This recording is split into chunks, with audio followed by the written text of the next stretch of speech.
Hello and welcome to episode 410 DCP plus SideQuest. I got a question starting with Fran. Socks or no socks in bed? Where do you stand? Oh, no socks. No socks even in the cold weather? What do you use a blanket for? Well, that covers your whole body, but sometimes I really want to target the feet and the toes. But your feet are under the blanket and they're still too cold.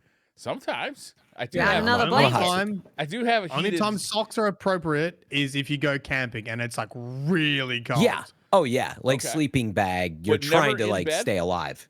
Never in bed. Never, ever? Never, ever. And not until I'm like 80 years old. I've got really poor circulation. I mean, I'll just tell you, like, at most, only underwear in bed. I don't know how you feel about the rest, but like I just don't like. I like to feel the soft sheets on my skin, comfy, fresh sheets. Yes, just fresh out the shower, exfoliate. That is peak bedtime. Is fresh seat night, right? Like it is peak, and they're a little bit cold when you slip into them, but they warm up real quick. My dog, right? She doesn't jump on the bed normally. But if we put fresh sheets on the bed and we forget to close our bedroom door, that mother trucker will jump up onto the bed and you'll get in and you're like, no! And there'll be a little puddle. There'll be a little insert of papa hair. Yeah. Oh, man. My dog likes to do that too. And I get into bed. My wife goes to bed before me. I get into bed and there's a warm spot. I'm like, oh, man. I don't like the warm spot. All right, well, yeah. So wait, where does this come from? What? Where did this come from? What? Where was this question inspired from, Briar? It's best not to ask. I just wanted to know. I just wanted to know the consensus, like the DCP consensus on socks in bed or not. No socks, thank you. No just socks. For everybody listening, I do want to be clear. I was not talking to Briar about feet stuff. Before there literally was no segue. He did direct it at you, to be honest. It was directed at you. Maybe he was lurking in your stream, Fran, and you were talking about doing like an Oni feats or something. No, that's probably you were talking about that maybe, but when I think of Fran Marabella, I think of socks in the bedroom. No, absolutely only socks is Fran. Only socks. No, that's Brian. I'm only feet. He's only socks. Oh, right. I forgot. Only feet. Anyhow, did you guys see that Switch 2 announcement? Oh, yeah. Yeah? Announcement. I saw a video of the buttons getting bigger. Was it a video or like more of a GIF? Yeah. Wow. Yeah. That was more harsh than my commentary. But I did see some commentary on, I didn't actually personally see the Mario Kart stuff, but I saw people talking about the Mario Kart. It's a new Mario Kart, yeah. Hell yeah. They did show a new Mario Kart. Yeah, and it looks graphically like you won't. Oh no, wait! It looks the same. Exactly the same as Mario Kart 8. We'll see. But I keyed. But yeah, the big thing that people were noticing in there beyond the track, and it's clearly like Mario Kart 9 or whatever, was there's like 24 spaces for carts versus the previous 12. So maybe I'm gonna have to change my betting system because I do Mario Kart races for channel points and I do top 5. So what now? Top 10? Yeah. Ooh. Double 24 players, but double the channel point cost too. Damn. But wait, so Mario Kart, fine. That'll be April 2nd, and all that is when it's really probably going to get a full reveal. It seems they said that's the Nintendo Direct for really Switch, and then that will be followed by hands-on events in like New York and Los Angeles, Dallas, as well as overseas. But we got a hardware ASMR preview, basically. Yeah, you don't even know the specs at all. No, it was just like, here's what it looks like. I kind of assumed there was some sort of info sheet that was released with it. Was it just that one video? Yeah, I think it was just that video, like a teaser for like the actual announcement that'll happen in April. April 2nd, you said, Frank? Yeah. Teaser is the right word. It is more of a teaser. Just interesting. It's Did they release that because of the leaks, do you think? Or was it? I think it was always planned. Half investors, half just like where their schedule's at of like, but I think a lot of it, I mean, I hate to say it, it has got to be built around quarterly investor mentality. I mean, companies have to do this a lot. It's like, well, they have till the end of March to say something. So they're like, well, if we're going to do this thing in April, we might as well like tease it. Everybody knows about it. and they're going to keep asking us about it. It feels like that was it. And then, you know, look, they basically, the short of it is, for those who didn't see it or listening, it looks like it might be, you know, estimatedly 15% bigger. People are saying the buttons are a little bit bigger. The sticks look better. It looks rumored. The rumor was that it's magnetic, and it looks like that. The two Joy-Cons will now like more clank in there. That's probably my biggest like question mark about what we saw today was like, okay, it's bigger. That's fine. I don't know that I need a bigger Switch, but whatever. But the Joy-Cons, which I basically is the only thing I hate about the current Switch. Yeah. This looks like a possible downgrade, honestly.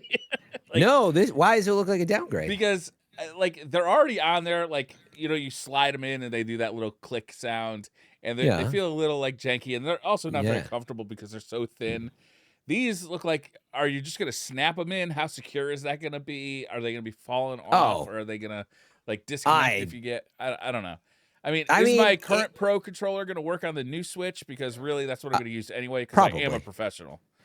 Probably. But I wouldn't. It's funny because I read it the opposite. You just nailed it, which is like the Joy-Cons are like janky. They have drift issues, and they really seem to be saying, no. They even like really highlighted this like gel filler around the sticks, bigger sticks, more movement, whatever. But then when those things click in, I assume it's going to be like, you know, like Apple MagSafe, you know, like powerful magnets. I don't think that'll be an issue at all. Plus, you can actually see there's a big lip around them. Yeah. Which is all of that is way better than the Switch. That's the last thing I would be worried about. In fact, I mean, that's the interesting part is I think everybody's going to buy it. You're going to buy it. So why even complaining? But, and Nintendo knew that too. They didn't preview I'm still allowed to complain if I buy it. Yeah. But they didn't really preview anything other than it's bigger. It'll be better. We don't know how. It looks sleeker. It's definitely, everybody's pretty much been saying it, right? It's more of that Apple mentality. It's like they're going to be like, this is the new, you know, iPhone 2, so to speak. Yeah. And it's better. And you already like Switch, so we don't have to tell you much more. And they also did announce that it'll be backward compatible with the Switch games, both digital and physical, which is great news. Okay. I don't know. The cartridges will still fit in there. To be honest with you, I'm entirely still happy with the Switch. I really like the Switch, and I can't wait for more Switch. Like, I really do like the Switch. I like the form factor. I like the way I can pick it up and play or attach it to a TV. And the only thing I don't like about it is the Joy-Cons, really. It's so funny because you literally just lined up all the reasons why they made this short teaser, and they knew they could get away with that. It's exactly what you just said. They're like, yeah, that's how everybody feels, so it'll be fun. I mean, my biggest concern was addressed, honestly. Is it going to be backward compatible? Well, yes. I got two questions for you. One is, did you notice, and the rumor has been about mouse functionality. It seems very obvious. They had the Joy-Cons ran away with little mouse tails, and it seems like it'll have some kind of mouse double functionality on the Joy-Cons. Do you care about that? I don't understand what you mean. Is that what that hinted at? The little mousies? Yeah, and that was already a rumor. So wait, how does that work? Just you flip them on the side, and there's a sensor, so they'll have like sort of mouse pad functionality. I mean, nobody's gonna want to do much with that, but I mean, it's Nintendo, so they're gonna have some weird game. Like an IBM ThinkPad? Is that what you're saying? Literally, they show. Go watch the trailer again. The Joy-Cons lay down on the ground like race cars on their sides, and they have little mouse tails. Yeah. Oh. And there was a rumor that was functionality, like a mouse-like thing. But the real big. Are you worried about the screen at all? Because that's the big question. I hope they just started off with OLED. They couldn't even announce that. Yeah. We don't know what it is. So, but I'm excited. I don't necessarily need it to be bigger, honestly. I do. I hate those buttons, dude. I think all of that comes together, right? I just replaced the Joy-Cons with regular controller buttons. Yeah.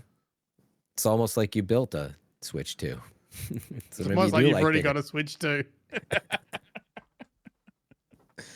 I don't know. I'm excited for the Switch 2. I would like to play like some of the games that Nintendo releases at like more than 6 frames per second.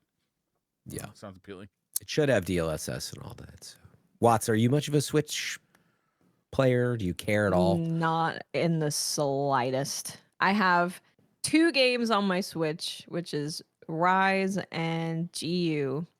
Both Monster Hunter games. I've played like Mario Party, and people come over, you play some Mario Party, but there's not really besides Metroid's the only game that Nintendo releases that I have any interest in at all.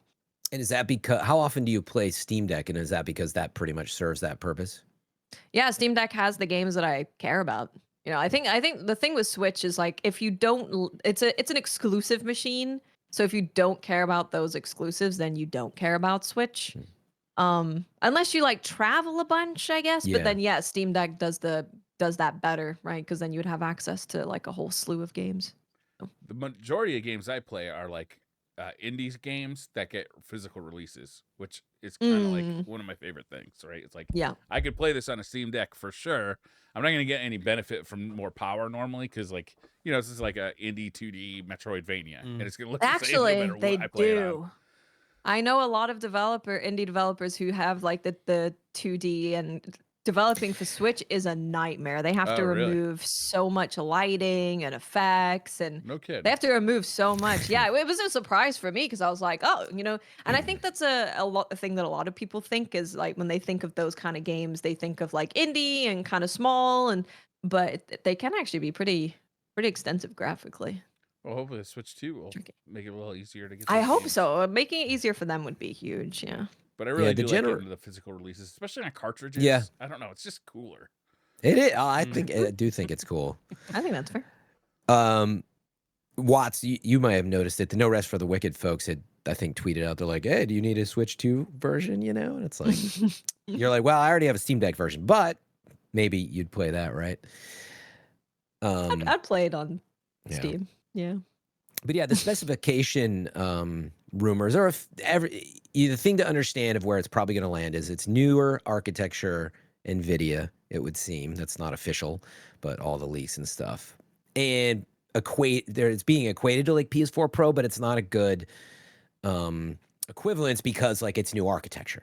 And so it's going to be able to do better, hopefully DLSS and some of the other stuff. So yeah, I mean, I'm just responding to what you just said, which is like Nintendo's always, ever since N64, really, which is pretty much for its entire existence almost. It's just like porting stuff is always problematic because they're always cutting corners and costs, and they think about their exclusives more. But I'm really hoping that this one is just a better machine for that. And I think I've used the example on the show, and I don't think it's realistic, but I'm like, if you could downgrade, say, Assassin's Creed Shadows, and it's still gonna be on Switch 2 this year, that is where you want to see it finally. And I know we're probably gonna, maybe we'll get Red Dead and Cyberpunk finally, but like that's where I'm always a bit torn. I'm with Watts, where I'm like, I'm just gonna play that on my PC, and I wish I had a Steam Deck for those, but I don't know. I'm hoping specification wise that we land a little bit closer.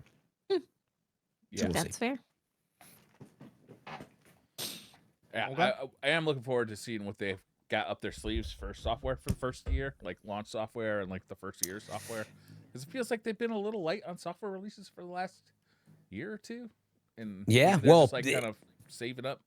That's exactly it. I think so. That's the nice part is you're going to see that snap of they've been holding out for so long because it probably was supposed to launch, either end of 2023 or 2024 early, or who knows, right?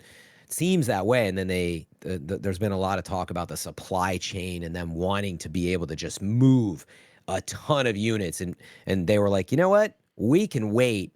And that's where Switch 2 will be interesting. There's so much demand, and they've waited long enough. There was even talk of them trying to like line up. I think Bloomberg or somewhere had a report that they were trying to get a supply chain to sell 20 million in the first year or something, which is kind of unheard of because it tends to sell out and you can't. Yeah, that doesn't happen. That's a lot. That's like, I don't know if PlayStation 5's at 50 million now or 40 something, but that'd be like half as much as that. It'd be a ton. So yeah. So we'll see. I'll get my pre-order in immediately. Yeah. What else is going on? Anybody got anything fun they want to talk about? Well, do you want to talk about Destiny? No, I said something fun. I would happily. Well, here's what we played Destiny today. You lie. You did not. Come on. Me, Myelin, and Tefty. Tefty. played Now I Destiny. know you're lying. Tefty wasn't playing Destiny. Tefty is a Destiny player. Is he a warlock now? He's a warlock main. Is he not? Yep. Oh, now I Sounds come fake. on. Come Yep. on. He's a warlock main. He said he went on his hunter and it didn't feel good. I mean, he told us this story when he was on recently. So Sitting here lying to our faces. yeah, so Tefty, he played Lightfall, Final Shape, and then he did the raid with a group, and then me and Myelin both hadn't done Vesper's Host Dungeon because we haven't been playing any Destiny. And Tefty was like, "You want to do a blind dungeon?" So we jumped in for a blind dungeon. One last hurrah. One last hurrah. Did you beat it? One last. No. But We beat every encounter we faced.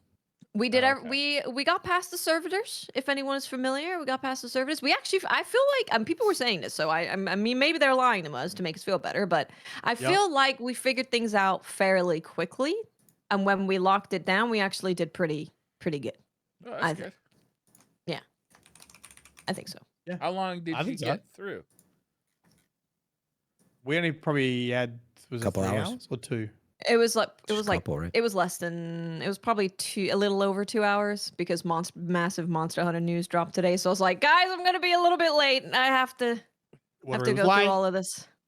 I was like 40 minutes late. Yeah. I know. I saw I that can't believe she Myelin. prioritized Monster Hunter over Destiny. Disgusting. Yeah, Myelin and you and Tef were playing dual Destiny. Was that your first time on that? And his? No, I've done it before. Yeah. So you were carrying I used to do secrets, like carries with the LFG. You and did. I then, remember that. And then when That we was got to the funny. end, I used to ask what their favorite lore YouTuber was. Mm. And then if they said Bife, I would get them to pick to kill each other and then scream at them. That was really good. That was good. Yeah, it's a really funny clip of that. And this guy thought his ghost was gonna die because you get to crush the ghost at the end. Yep. And he's like, no. I was like, that's it. I'm crushing your ghost. You won't be needing this where you're going. Yeah, Dual Destiny is very fun. It's a good mission. Yeah. Yeah. I liked it a lot. I mean, the dungeon from what we played was good. The mechanics were good in the dungeon. But like, Yeah, I think the mechanics were was good too. saying, like, there wasn't. I mean, it was very reminiscent of Deep Stone Crypt, like as theme wise, and the music was okay, but there wasn't like any pieces, or maybe because we hadn't got to the end yet, there wasn't any like really standout pieces, Which is weird for Destiny. Because I feel like every time I do some kind of pinnacle content in Destiny, I'm always like, oh yeah. Yeah. This like is the space banging. would be the spacewalk or, something. But it was still good. But yeah, maybe that's a good segue to quick update in the TWID what's or something with the new dungeon. Yeah. So there are a couple of Destiny news. If you want to know the specifics, obviously you can check it out yourself. I'll have a long video read it to you because this thing is long. Mm-hmm. So they talked about the Sundered Doctrine dungeon, which is the new dungeon coming in the next episode. And it says that you're going to be traveling to Savathun's throne world and infiltrating Rolk's pyramid ship. So that's going to be the dungeon. There is also doing a contest enabled for the first 48 hours. And they are going to be picking like an ultimate winner and giving them a trophy. World's first dungeon winner trophy. There's a couple emblems you can get. They're adding a new ARC keyword called Bolt Charge. So ARC is getting a whole new keyword added. Kind of crazy. And they're adding some new aspects. And then there's a ton of balance changes coming to Heresy, which is the next episode. A lot of balances. And then the most important information is that you guys as a community are not entirely blind because you picked the Spectre Hunter to win. Good job, everybody. The final. I was glad to see that. So the winners of And the the Festival of the Titan. Lost Armor, Titan Slasher. Yeah, Jason won, Briar. Hunter Jason was Spectre, cool. and Warlock Spectre. So Jason, and what's his face? Yeah, who's Tentacle Man again from? The guy, the guy. The guy from The Thing? In The Thing? I don't know. We talked about it last week. Is it Slender Man? Slenderman. Yeah. La Lorna. Weird dude. Is that how you spell it? La. Oh yeah, he's got a specific name. La Llorona. Yes, La that's what the Llorona. hunter's based on. Yeah. So yeah, that's exciting. the But yeah, artwork's no, great. I'm looking forward to episode 3, Heresy. Again, that's the final episode before we get to Frontiers, which hopefully, launches in June. So we are, I think we talked about it briefly last week, and a good reminder. Well, people might not be as into the episodes and playing as much now, but are wondering what's next. And they're like, why haven't they talked about it more? I still think it's going to be get past all this, right? The new dungeon, get the axe out the door, because Act 1 will release all 3 weeks at once, or whatever the content is. And then we're probably going to have to go through all 3 acts before we really, maybe it'll even be May till we hear a ton about Frontiers, is what I'm thinking. By then we'll have a Switch in our hands, maybe, or pre-order at least. Destiny 2 on Switch too? Probably not at this point. And I'll be honest, Fran is probably going to be the only person playing the new Destiny content. Out of all Destiny players worldwide. Yeah, there's just well, I mean, we could talk about it a little bit, because I'm sure there'll be some comments or thoughts of people who are like, oh, they're just, they're clearly unhappy to talk about Destiny. Why is it winning? Whatever, No, it's good. Go. Like, you're getting about Frontiers, you're not going to even bother? I'm not interested at all, personally. So for me personally, I told the story a little bit I've told it so many times, but when Destiny 1 was coming out, Titanfall 1 was coming out at the same time as Destiny. And I was like, well, I'm more interested in Titanfall, because it's a PvP game. I want PvP, bada bing, great. But then, of course, Destiny had the alpha, they had the beta, and it was all PvP. And I tried it, and I was like, this PvP is really fun.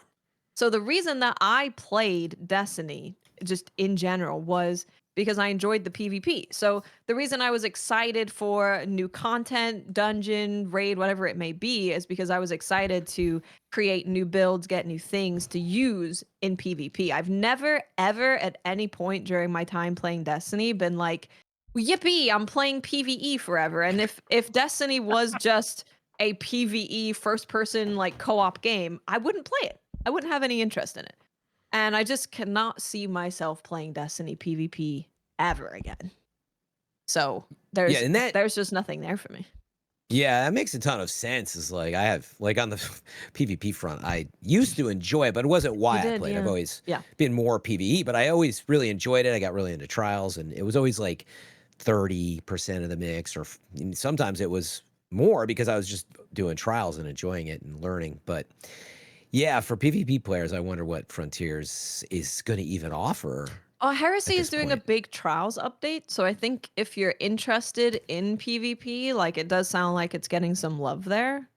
But even then, it's when you said it, I rolled my eyes, and not in it actually negative way, but it's another trials update. It's okay, but PvP, we all know is it needs a complete, it needs a relaunch of it's got new modes, new maps, everything. It just feels, I'm with you that it feels that way. What could possibly draw you back to it at this point?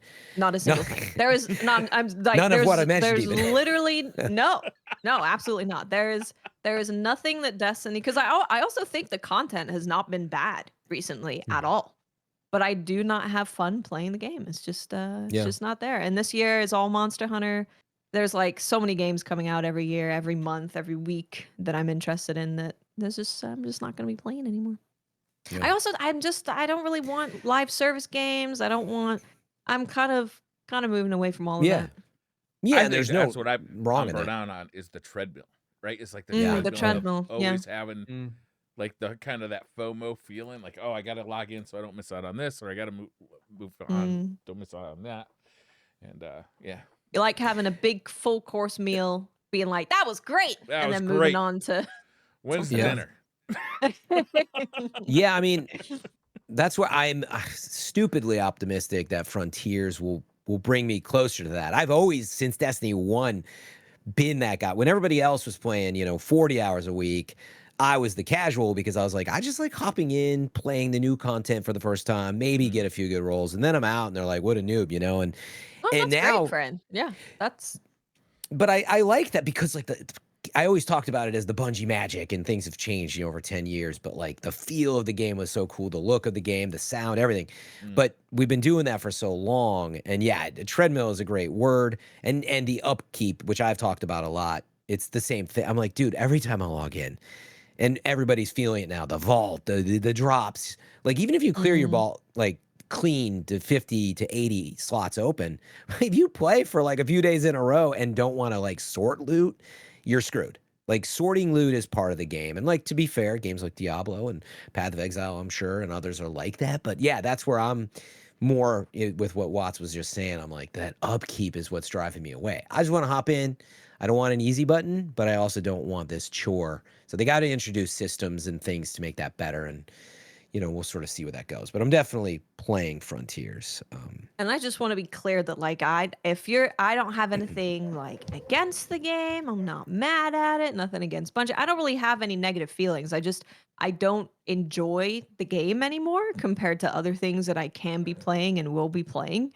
So it just feels like it's just not where I get enjoyment anymore. Even when, you know, we're doing the dungeon, I'm enjoying hanging out with my friends, but the gameplay itself, I don't really get anything from it personally. So that's all. Oh, I I'm still would angry. love to hear. I would still I'm love angry. to I'm hear about jaded. what people are doing and what people think and what you guys are up to. It's just for me, I've definitely moved on. Yeah. Now, Myelin, over to Mr. No, you know, if I was No, to go really be angry. You could be angry. well, You could be if I angry. was- Frank can like it. I can be like, yeah, that's fine. well, it's Tell us not, how it's you not really really feel. angry anymore. But I think the final straw for me was the talk up of episodes and the talk up of change, and then Yeah.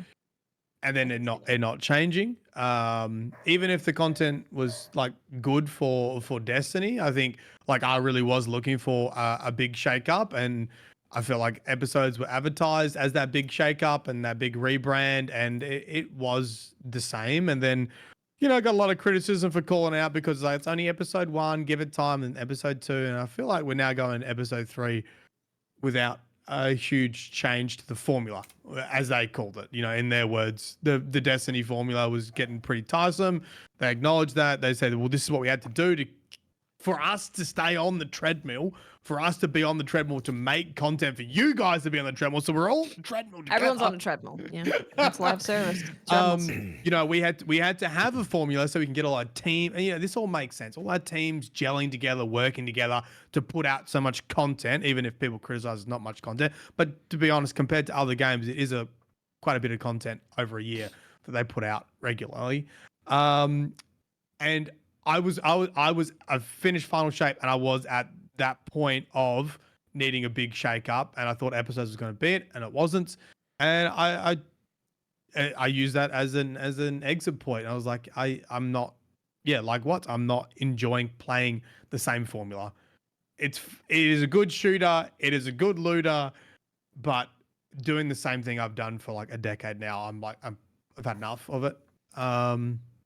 And I also do think that the whole episode stuff, it does leave a bad taste in my mouth. I think it was sneaky, and I think it was I do think it was deceptive. And I don't think that was done right by the player base, and I felt like I got fooled by it. So that's where some of the anger comes from. And then I think also story-wise, it's rough I out think there, folks. story-wise, it's gone downhill as well. I don't think story-wise it's kept up to pace with what Destiny should be, and we're kind of going in loops with the story too, and changing stuff and looping back on it, and not really making huge jumps forward in story that are interesting. Story-wise, when Luke Smith came out and said, the darkness kind of isn't a thing anymore. I was like, what? Oh, you lost me. I'm over. It's over. The darkness. Well, it's also been, you know, it's been over 10 years of a game. people, you yourself also change. Like the game changes, but also you change. Your interests are going to change. Like I was playing Call of Duty every day, all day, and now I have zero interest in Call of Duty. Like these things just happen. You know, I want to play Monster Hunter and Souls games, and I want to play Monster Hunter and Souls likes, and I want to play. I'm having a great time playing Dynasty Warriors, and I want to play like all these single player mostly experiences, and that's what I want now. I don't even play first person games anymore. I'm not even interested in them, really. You know, Watts, I kind of feel the same. Like even when I first saw Indiana Jones and the Circle of Hope first announced, I was like, oh, it's got to be first person. It's first person. I was really hoping for a third person, which first person used to be my favorite genre. But you know, how many hobbies have you had and like gone through in the last 10 years, right? It's like people change, like you said, Watts. People change. Yeah. Like it's a good way to put it. That's kind of when I realized that, because I got apathetic, right? Where I was like, I'll log in, see how it goes. I'm having fun, cool. And it was like that for a couple years. And then I think it's when you log in and you know that the content is like solid content like this, the music is great and the fights are great and the loot is great, and you're still like, I'm still not having fun.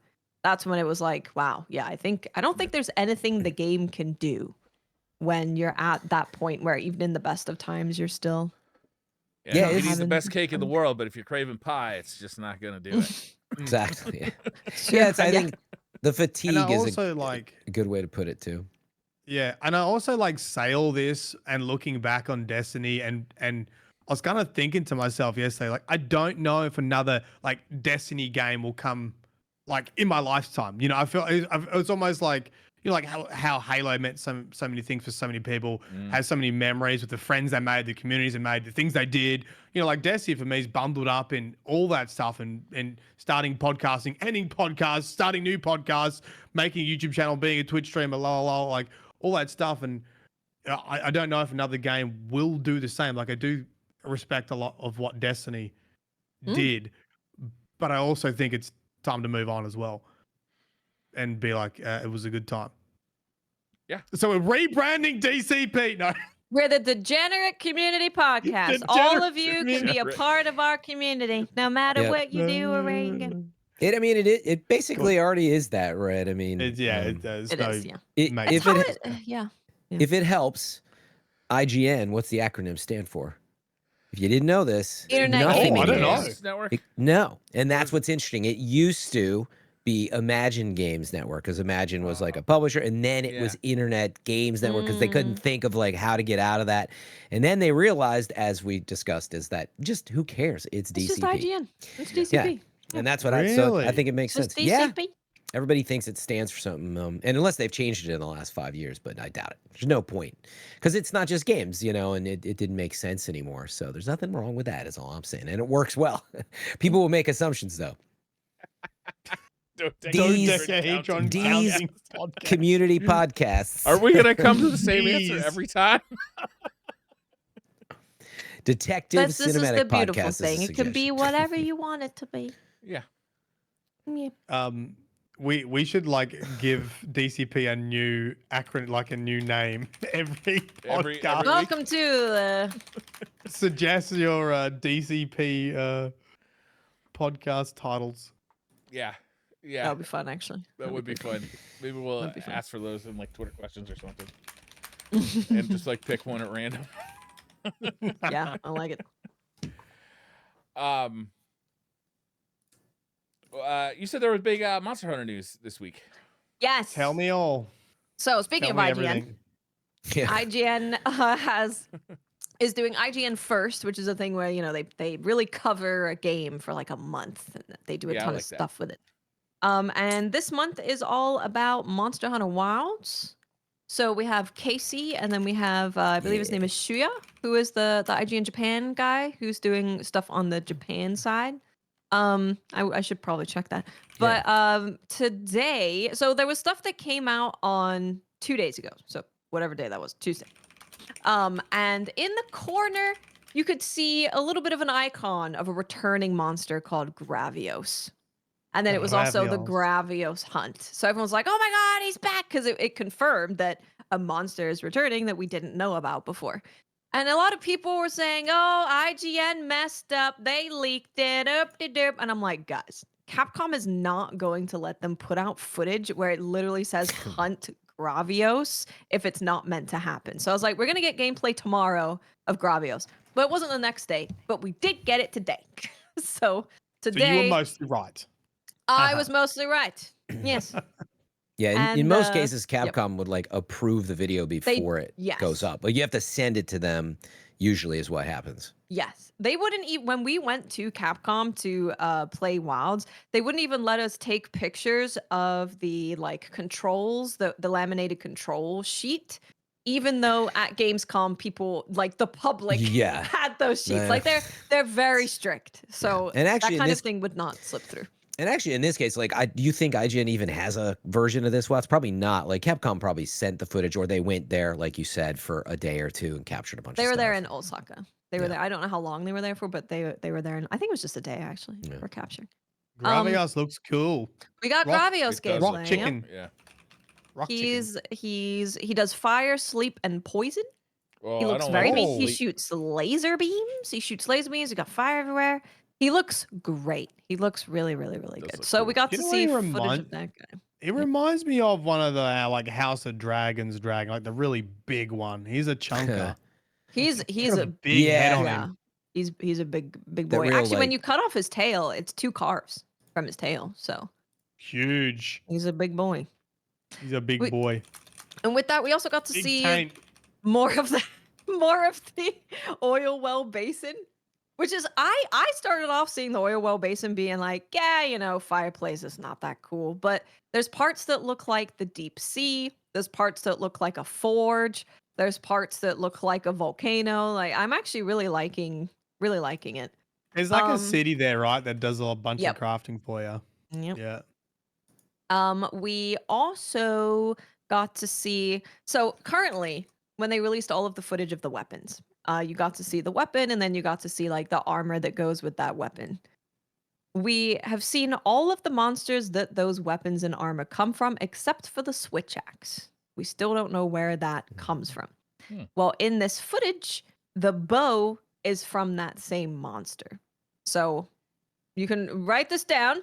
I believe around when the beta releases, there's going to be a new trailer that shows an ice region, and it's going to show one of the monsters from that region. I'm gonna guess the apex, but I don't know. Is this guy who has the switch axe armor and weapon, and now the bow. That's my guess.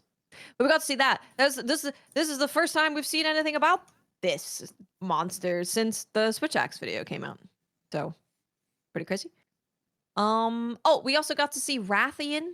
Rathian shows up and starts fighting Gravios. So we knew that Rathian was in the game, but we hadn't seen her before. Weren't you saying something like Gravios is like an evolution of someone else? Yes, he is the mature version of Basarios. Basarios was in Rise. So if you played Rise, you fought Basarios. Yeah. So you recommend, is everyone saying we're going to get a Basarios? It's possible, but in Rise there was Basarios, but not Gravios. So it was a question of, if there's a Gravios, is there a Basarios? If there's a Basarios, is there a Gravios? Well, they got to come from somewhere. The chicken or the egg? I would guess probably not, but you never know. Hey, Watts, I got a question about Monster Hunter in general. Are there like fans of monsters? Like do people get really excited about like, oh, my monster's coming, go Gravios? Yes. Yeah. Okay. Yeah. There's Kessie right there. Where does Gravios sit on the like fandom scale? I think everyone hates him. Oh, really? I've just seen lots of like, God damn it, it's him again. Oh. Because he's hard? I don't know. I don't know why people don't like him. So as someone who was kind of getting into Monster Hunter, I could tell you there are some monsters that I like because I like their moveset, I like their songs, I like their look, I like their armor, I like their weapons they give you. And they're not an absolute pain in the ass. And there's other ones that are like have a couple good things going for like cool music, but they're like just absolute pain in the butt. You're like, I don't like fighting this guy ever, and I never want to grind him ever. I don't like the ones that run away a lot, and I don't like the ones that like have a mechanic that makes me sleep or stop playing for a bit. Yeah, he has little. You can actually see the holes on his body where he like puffs out the smoke for sleep and poison, which is pretty cool. Yeah. So it's sleep and poison in one move? No, sometimes Oh. it's poison, sometimes it's sleep. Got me. That would I was really like, suck. that's a bit rough. Yeah. Poison. Now fall asleep and die. Yeah, pretty much. It's like, oopsies. Now you're dead. But man, he looks great. Looks really good. He looks great. He does. Looks This whole great. game looks great. I'm really looking forward to it coming out. I'm actually considering not playing the next beta and just like waiting for the game to actually release at this point. Just so I'm like really craving it when it comes out. Yeah, see, people keep saying, yeah, people you're gonna get burnt out by playing. I'm like, I actually don't think I experience burnout for things I like. I either like it and I'm playing it, or I don't like it and I'm not playing it. It's like I can never get enough of a thing for me to go, I've had my fill of. If it's a thing I like, yeah, I don't think I experience. We were talking about it. I'm like, I don't think I experience that emotion. I might be with Brian. I think I might only play a little bit of the beta. It's because you guys like Monster Hunter, but are you like? I'm not like fans? full blown in love with it. I enjoy it, but I don't play it for like a year when it comes out. But I also think there's a bunch of other stuff coming out during the beta too, right? I think there's some stuff pretty close to that date. There's Kingdom Come Deliverance 2 is pretty close around there. I was thinking I'd probably enjoy that. So you gotta play the first one, Myelin. It takes place right after the first one. Or it's a really long YouTube game. Video. Yeah, I would just watch YouTube video. Yeah, I did play like 60 hours of Path of Exile before Path of Exile 2 came out.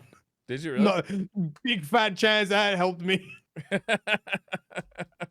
No, I did. Yeah, I played a lot of it did help a lot, to be honest. Understanding like the legacy of Path of Exile and what changed in the 1 verse 2 and why people might be happy or not happy with Path of Exile 2. I did a whole week of just like 10 hours of playing it.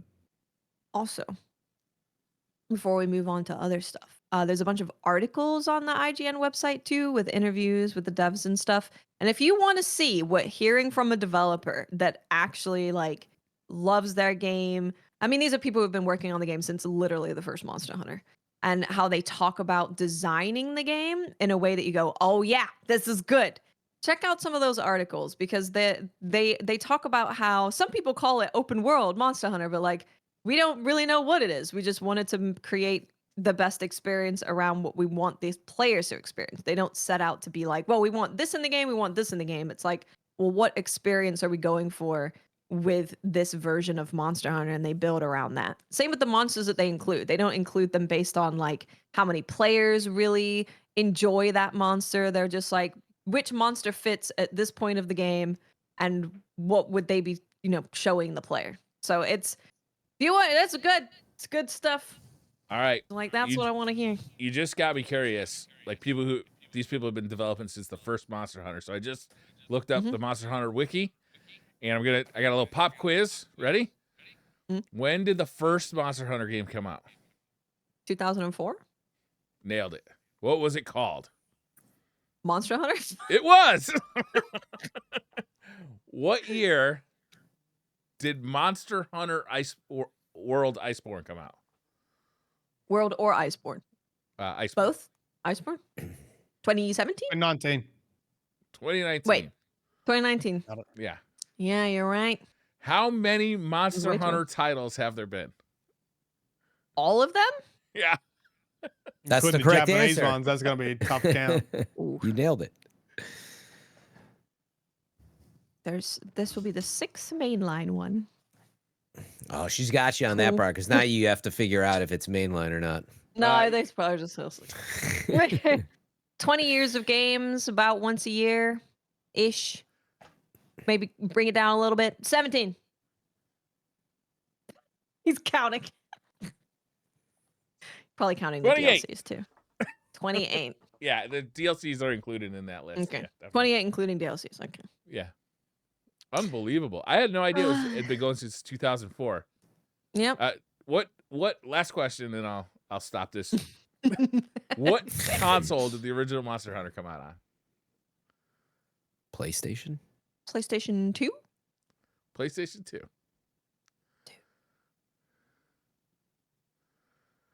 Interesting. I can't believe it's been since 2004. And people who were on working on that game 20 years ago are still there, and like it really does make a difference when you have a team that can stick together through all those years. They know the engine, they know each other really well, they're passionate about what they've created. Makes a big difference in the games they end up ultimately creating. Incorrect. I think they should fire all their veteran and talented developers and start again. IGN gave Monster Hunter 7 out of 10. Well, Fran, was that The first one? The first Do you know one? who it was? Does it say? I I was That would there, be really but it was not curious. me. It's probably Fran. No, it was not me. Because I was on don't have a link Nintendo to the back actual then. article. The first review, I'll look at it. We'll find out who to. Is that the right score or wrong score? Are we going to be mad at him or happy? I don't know. I never played the game. Was it alive then? Interesting. I'll look it up. 2004? Yeah. 2004. I'm going to bet. Fran hates Monster Hunter. I'm going to bet Jeremy Dunham, maybe. I don't know. I'm going to look it up. There March 2000. is Destiny-sized patch notes for part of Exile 2. Is it which, really? Yeah. I'm not going to go Is through. Path The of only thing I'm Exile going to 2 say a is live service game. yes. Well, yes. Yeah. Yeah. It's currently in like early access, but I think there will be a season which they call Leagues, a bit like Diablo 4, where they add like new vendor and like a mechanic or something new activity vendor mechanic thingamajig that if you want to do, you've got to like make a new character for. Otherwise, you keep your current character in like a separate league, separate season to keep grinding if you want to do that. But they patched a tech that I was using for one of my builds, and I actually yesterday night I made a YouTube short, and I was recording it, and it was still working, and I set it to uploads, and then I wake up this morning and I check the comments. Don't you read patch notes? I'm like, Oh, no. so like it had literally just got patched out. I was like, pull that down. I'll take it down. Rip. Take it down. Or I could just bait the engagement and leave it up there and wait for everyone to comment. You could do parentheses and do like Was this the best? Patched. patched. Yeah, you can do patched or something Did like this that. patch Then if ruin they the don't read it, game? it's their fault. But it is, you know how like Destiny writes patch notes, and unless you know exactly the name of like the skill that they're talking about. But Destiny is kind of a bit easy because it's not like a bazillion things to remember. It's like that. It's like, oh, the illusions now count as minions when you do the whoozy doos. It's to do the floozy what's. It's you're like, Floozy doozy oh, hoozy shit, woozies. that's me. I can't do my thing. You're basically, it's like when if you're at school and they put out a board of like who made it on their scores. You're just there. You don't know about anyone else. You just know about you. You're just looking. Yeah, like, yeah, "Nope, pretty I'm much. out." Yeah. Because I literally controlled F the nodes because one of the things I was doing was power charge. It's like, oh, no power charge changes. And then I was like, oh wait, but I'm using the illusion tech. Control F illusion. Illusion no longer counts as minion. Damn it. When Street Fighter 6 patch notes come out, you always look at your character, but then you kind of have to look at every character to see what new ways they're gonna fuck you up in. You know, like, oh, they can combo off of this now. That's gonna suck. Yep. But they are making a bunch of changes to the end game and like some pinnacle boss changes as well. I haven't gone through all the changes were patch very, notes. very good. I just watched the video of things that were coming, and it was like hitting on like everything. Pretty much, they were very good at addressing a lot of the community's feedback and prioritizing some of it too, and moving pretty quickly on it. A lot to do with like the end game and like even giving people extra respawns on the end game bosses, which is like ridiculous. Like I've only fought one end game boss because you got to collect the special currency by doing the special activity to even get a single chance at the end game boss. In all end game bosses have like different activities, and then you get one shot at, you learn the mechanic, or you might not learn the mechanic, you die instantly. And you're like, oh, I better go back to start A and do it again. So they're giving you like respawn attempts, which is really nice. So you can actually work out how to do it. Speaking of Street Fighter 6, Exile. the official My gameplay trailer came out. My from the Fatal Fury franchise is coming to Street Fighter 6. Known as possibly the most aesthetically pleasing of all the fighting game characters, possibly. It was pretty exciting trailer, though. She looks like she's going to be hella fun to play. I'm back on my Street Fighter 6 kick, even though I should be playing all of the games that Fran has put on my pile of shame, like Cyberpunk and... What? Still with no Cyber? Wait, I played Cyberpunk at all, or just Phantom Liberty? Play the Phantom Liberty and Dead Space remake, and I can't remember the last one you put. Well, I mean, Pikmin, obviously, but I mean, oh no, yeah, all those I would. Oh, brilliant. Instead, I just play Street Fighter 6 over and over and over again. It's so I'm not surprised. Myelin, was that it for Street Fighter 6? Actually, I did just on the ARPG Path of Exile segue. Very quickly wanted to mention that Diablo 4 new season is coming up, and if you do keep up with it, you know, this would be the second season after they did the Vessel of Hatred and its season, which was awesome. But for those really interested in their quality of life stuff, I noticed they're going to have the armory, so you can swap builds upcoming in this season, and that is huge for Diablo 4 players who've just What's that mean, swap builds?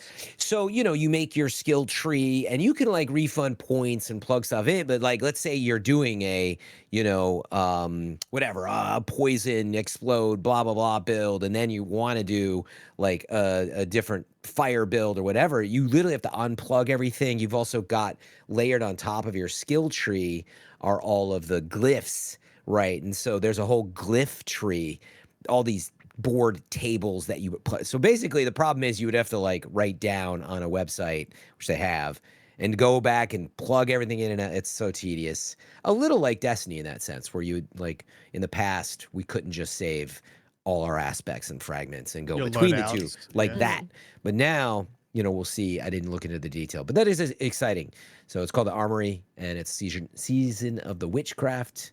So that should be at least fun. If maybe you even dropped off and you haven't played, could be worth coming back. Do Vessel of Hatred, and you're like, oh, I want to be able to swap builds, and that could be something. Do you think that their decision to make you basically start a new character for every season has paid off? I was thinking about that when I said all that in the back of my head, and I'm like, I'm pretty sure that's still the same. But no, I don't think it paid off. It's just like is how it is, right? I don't know. What is Path of Exile probably does the same thing. Is that right? Like seasonally, do you? Yeah. Yep. This is just what they do, which personally, it's definitely turn off is a strong word, but it pushes me away. It's too much friction to like rebuild. But they've sped things up a lot, and there's other stuff like that too. In other words, it is way easier to get into World Tier 4, which is now it's got a different name now, but you can get to the end game a lot faster. But you still got to grind up to it. And for some people, they're like, yeah, but I had this cool build. I'm happy to try a new build, and you can maybe save your old build in this new, but you'd have to start a whole new character all over, and it's just, you know, what they do. But does every new season have like a new story? Yes. Yeah. It's like it's very Destiny-ish, which, you know, Diablo was doing it before them even. But the little side quests to do, it's not as, you know, amazing production as like the expansions, right? Which Vessel of Hatred is truly, it's really a great campaign. But yeah, no, it's like little side quests in the theme. Yeah, there's always like a new enemy type or switch up that goes along with it. And so, you know, it is in a good place because of all the quality of life updates. So I would just say if you've dropped off and you didn't get a chance to play Vessel of Hatred, it could be interesting. And yeah, they have something called this Welcome Back booster per your question. And I hadn't read into it much, but it says the ability to instantly boost an Eternal Realm character to level 50. Oh, I haven't read this yet.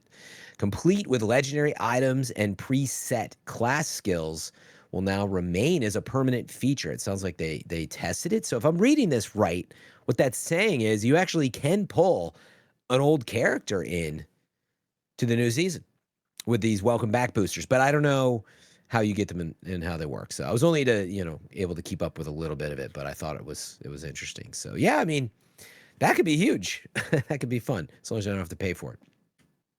Diablo 4 is still full price on Best Buy. I'm sorry, no, it's $6 off. $6 off. What, 40, 50 bucks? $70 No. bucks. For Diablo 4 itself? Well, it's on Game Pass, I think. And then the expansion is like 40-ish bucks or something. So I don't know if the expansion's on Game Pass yet, but I think one of the things that's interesting, I don't know what it's like in Diablo 4, but the whole like player economies, like one of the huge aspect of the end game in PoE, it's kind of like you get lucky with a drop and all of a sudden you've got money and you can make better builds, then you can get better drops and you can make more money, and it's kind of like this loop of getting rich basically and doing things as fast as you can to make better builds to get more rich, and the seasonal wipes resets everyone really. Yeah. And there was this it was funny because I was after this unique and I just bought it, and then the day after someone made a bot that bought bought everything of that unique and then bumped up the price by like 1 divine or something. Jesus. And then like put it back on the market. You get stuff like that happening. It's annoying. It is annoying. Terrible. Bad people. Bad bots. I have been playing Marvel Rivals? Oh, but you should talk about that. I did play it. He played a little bit of Marvel Rivals. Because TV convinced me to play it. Yeah. You were like, I'm getting excited about playing. Yeah, so I did. Crikey, I'm excited about this. I like watching Moses. Yeah, I did download Marvel Rivals. It's surprising. A lot of people in my chat enjoy it. They just say it's fun and similar to TV. Played it. I did have fun. I do feel like I was stomping children because I'm like, I'm not good at video games and I'm kind of winning, so I don't know what's going on here. Am I still in the baby lobbies or not? Could be. Probably. But I haven't played Marvel Rivals since beta. I'm still of the opinion that I don't think there's anything super special about Marvel Rivals. I think the Marvel skin is doing a huge amount of carrying. But, I mean, from what I experienced, I think their matchmaking and their player population size is so good, you do get a variety in matches. And I think PvP games live and die based on, giving you a good experience or a varied experience where you win a bunch of games, you might lose a couple too. And that was kind of what was happening. Like I was winning plenty of games. I lost a couple, but games are fun when you're winning. So I didn't hit a brick wall where I was like, I had one good game and then I was like into the sweaty lobby. Yeah. I was just like just hit a wall. of 5 or something. And I played all solo. So yeah, at the end of the day, I did actually have fun with it. I can imagine playing it casually with the boys on a Friday night with a couple beers. I can imagine that being a good time. They had a new season release, or they had new characters release. I think they had the Fantastic Four, added to it, which is pretty good. I think the characters are all strong and goofy enough that like I don't know if there's hard counters to certain characters. Yeah, like you have to have this person on your team to win. Maybe that's also working in favor for it as well. It's kind of like just pick whoever you're having fun with and that'll be good. But this is all just from 1 days of playing. So who knows what it's like in like comp lobbies and that kind of stuff. Yeah. Seems like I think it's got sticking power. I think people, like you said, there's so many people playing it, and they also have bot lobbies. If you like lose a ton, you'll get put against bots to make you feel a little bit better. Like Myelin was doing, you mean? Well, no, I think that was the controversy part, was whether they were using bots, and I don't know if it was. I think they confirmed it. I think did they confirm it? I think because so. Yeah. What I saw was, so when they introduced Fantastic Four, they had the Invisible Lady, and you can body block people with the Invisible Lady, but obviously you can't see the Invisible Lady. So you could just stand in a doorway and body block people, but they don't know why they can't move. And so this person was body blocking what they suspected to be bots, and obviously the bots couldn't work out what the hell was going on. So they would just, he's like, well, that's not a player. They're just like, oh, they're able to confirm failing, like player behavior. Fail, like, because it was like on a staircase corner, so the bot was doing the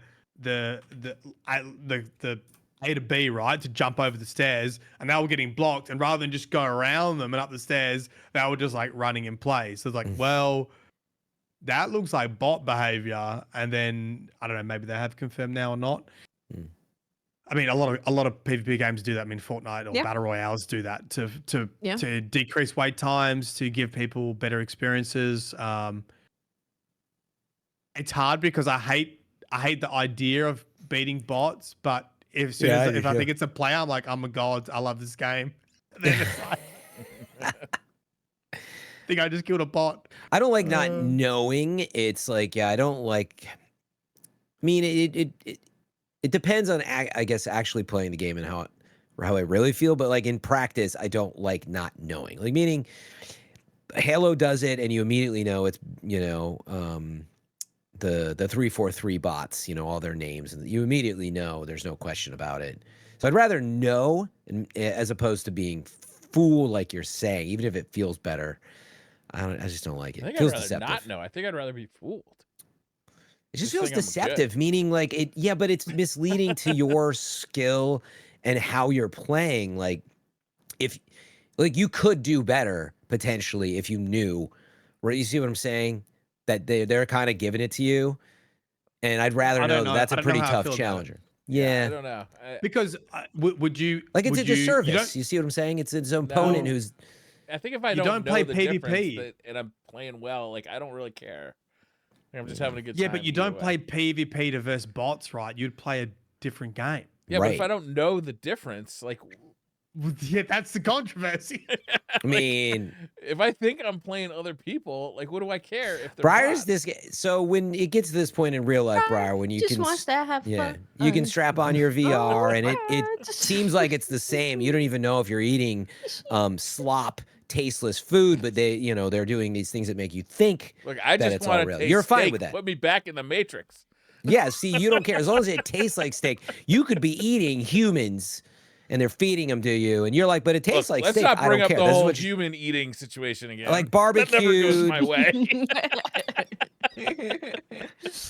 That's what I'm hearing from this conversation. That's all I'm saying. I don't know. Yeah. I just want to have a little bit of fun in video games, not eat anything. I just want to have fun. I'm always the stickler. The end of the story was I went in pretty like. Negative Nancy. Honestly, Myelin, I feel like it might be my fault that you feel negatively about Rivals. You reckon it was you? I think so. I think it might be.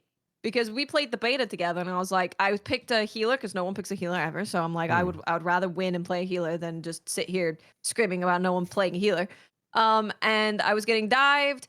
All of the DPS and everyone was just looking forward. Literally never looked behind them. And I'm like, this is Overwatch. I'm not doing this again. And then I closed the game. And uninstalled it. I tried something like that too in the beta once. I was like, yeah, I'm gonna do some team comp. I mean, it probably contributed, but I also was of the like, if I wanted to play a hero shooter, I could just play Overwatch. And I don't really like third person. Like the third person is just there to support the Marvel skin. Like I would, I feel like third person looks worse. Like everything's further away in third person, right? Like everything is. Yeah, I don't particularly. I think it's because it has more melee in it. Like you can make some of that argument that there's more melee. Yeah, you can make the argument. However, I'm with you that aesthetically, especially when you're shooting at a reticle, and shooting bullets like hit scan stuff, that does to me. I'm with you. I'm like, just can I go to first person for this? Because I don't want to be farther away. Yeah, I'm curious to see how this lasts over the next few seasons because, like, I know people are having a lot of fun, and I'm not poo-pooing that, but I have been huge. I mean, it's penetrated all the top streams, right? So that's already got sticking power now. You know what it also did? they managed to get more players than when it launched. So, normally there's a huge launch and then it's Then a like drop off. and then a drop off, and they actually Yeah, ended they up grew. beating their all-time record like well after launch. So That's it's good kind of news for crazy. that game. Yeah, I think it's gonna stick around. I think it's also But- like as you have so many people playing, it really feels like they've done a very good job of making it be that kind of casual experience for a lot I of think people. so. So I think a lot of people are jumping in just like with their friends or after work, and they're like, "Yeah, I'm having a good time playing as my favorite Marvel characters and like Yeah. beating people." Yeah. It's like a little fun With all shooty. that being Little fun said, shooties. I mean, this is what happened with Overwatch, right? It all depends on like balancing. I think, and they seem like they have a good handle on it. I think it's like when they start getting, off the rails with balancing stuff, and things get too far ahead or too far behind, and then you get all this disagreement in the community, and then it gets toxic. Then you're kind of on a slippery slope. But doesn't look like that's happened yet. Yeah, I haven't played it enough since the beta, as I often say, but I've been negative on it in the sense of like I just don't like how much it copied Overwatch's homework, and like I know that it's different and it's in third person, but like But even the some level of the sounds, design it and sounds like yeah, I Overwatch. just don't like the practice of painting Marvel Rivals on, because that unfortunately is where we're headed. And whatever, I am often that guy, screaming at the clouds as these days, but I worry about originality in other games, and how do we make sure we still get to, everything is not just putting skins on stuff, and that it's free to play as well, which I also is good until it's not. Again, like if that's all people are playing, and let's say you do love another PvP game, but they're out of business now, whatever that may be. But we'll see where it goes. I'm curious. People stick with it. Like, yeah, in other words, I really do like Overwatch. I know it has its ups and downs. I would hate to see like Overwatch and Blizzard, that team, go out of business. And I don't think that's going to happen. But I hate that concept because of this. And it's free with Marvel on top. And they kind of learned a lot from them anyway. But it's not really as polished and good. But it's good enough. Yeah, that's all. Well, Again, it's pretty rough for Blizzard because Path of Exile came out, and Yeah, that then too. Marvel came out, True. so it's like hitting two of their games. But at least Path of Exile, they've been in that very early indie almost at first, right? I mean, they really were, I think, right? And so they've earned over many years that Yeah, competition. they've slowly built it after over a decade. And that's been the warning for Blizzard to think about, and they've had to respond to that with how they, treated cosmetics in the store, and but still selling it. Is it going to work? It's somehow it still has for them, which maybe is good news. I guess we'll see in the long run. We'll talk about this quickly. But I've been playing Dynasty Warriors Origins. Oh, interesting. Yeah. So this is the newest Dynasty Warriors. It got really, really good reviews. I saw that it's like 80 plus on Metacritic. Lots of 9 out of 10s, 8 out of 10s. And like Dynasty Warriors has been, obviously it's a series that's been around for so long. And it's had its ups and downs for sure. And it's kind of been in the downs for a little bit recently. And this one is so much fun. I am having an absolute blast. It's just really awesome music, bumping, while just slashing thousands of dudes with various different weapons.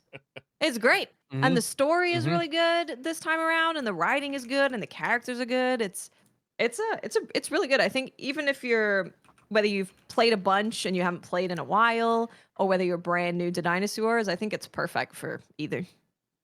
I've only played one of those games. I played it, I think, on the Xbox 360. I don't actually remember what I played it on. Yeah. And it was fun, but it was like I never was able to finish it because it just became too repetitive over time. So you think this game will hold up? Like, you think it'll get all the way through it? So the cool thing with this one, so normally you can take, which people will be sad and probably maybe sad about it, but you can't always take control of other like historical characters. You're actually playing as like just a character that's not like a historical character. You can take control of historical characters if you go in with a companion and they're your companion and you control them for a little bit, but you're mostly just this one guy.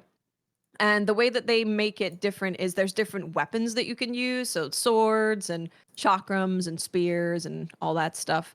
And they've done a very good job of incentivizing you to switch weapons.